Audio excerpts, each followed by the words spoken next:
এবার খেলার খবরের দিকে নজর রাখতে হয়, কারণ বিশ্ব ব্যাডমিন্টনের শেষ চারে ভারতীয় জুটি নাম উঠে আসছে সেমিফাইনালে।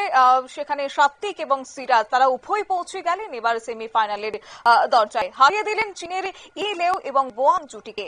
জানবো বিস্তারিত, আমাদের সঙ্গে যুক্ত হয়েছে প্রতিনিধি বিপ্লব চন্দ্র। বিপ্লব, কি রয়েছে আপডেট?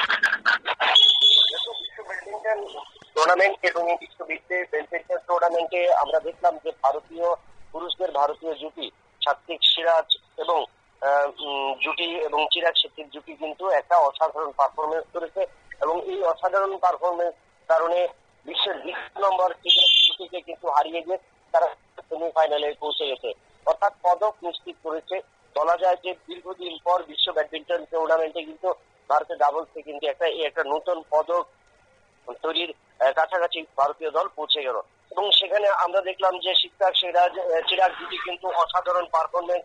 চীনের ইয়ানচি এবং ইউয়েন সাংকে তারা হারিয়েছে 21-12 এবং 21-19 পয়েন্টে এবং এই যে পরপর দুটো সেটে পরাজিত করে কিন্তু ভারতীয় যে দুই শাটলার, সেই দুই শাটলার কিন্তু একটা অসাধারণ পারফরমেন্স এবং এটা চাপে রাখলো যে সেমিফাইনালে যাদের সাথে পড়বে এবং চীনের বিশ্বের যে 2 নম্বর জুটি, চীনের এই জুটিকে তারা যেভাবে পরাস্ত করেছে অতি সহজেই মাত্র 56 মিনিটের ম্যাচে কিন্তু তারা পরাজিত করে সেমিফাইনালে পৌঁছে গেছে এবং তার কারণে বলা যায় যে এই সাত্বিক সিরাজ এবং জুটিকে নিয়ে ভারতীয় দল অনেকটাই আশাবাদী এবং দীর্ঘদিন পর বিশ্ব ব্যাডমিন্টন চ্যাম্পিয়নশিপে ভারতীয় দল একটা পদক নিশ্চিত করবে। তবে সেই ক্ষেত্রে এর আগে ভারতীয় দল ব্রোঞ্জ পদক পেয়েছিল, তাই এবার এই জুটি চাইছে যে কোনো মূল্যেই হোক স্বর্ণ পদক জয় করার জন্য।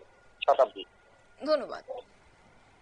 আপনারা শুনলেন, অর্থাৎ বিশ্ব ব্যাডমিন্টন চ্যাম্পিয়নশিপে ভারতের পদক নিশ্চিত করেছে সাত্বিক এবং সঙ্গে চিরাগ শেট্টি। পুরুষদের ডাবলসের সেমিফাইনালে উঠেছেন তারা। বিশ্বের দ্বিতীয় বাছাই জুটিকে হারিয়ে ব্রোঞ্জ পদক নিশ্চিত করেছে এবার ভারতীয় এই জুটি। নিয়ে নিচ্ছে ছোট্ট একটি বিজ্ঞাপন বিরতির সঙ্গে থাকুন।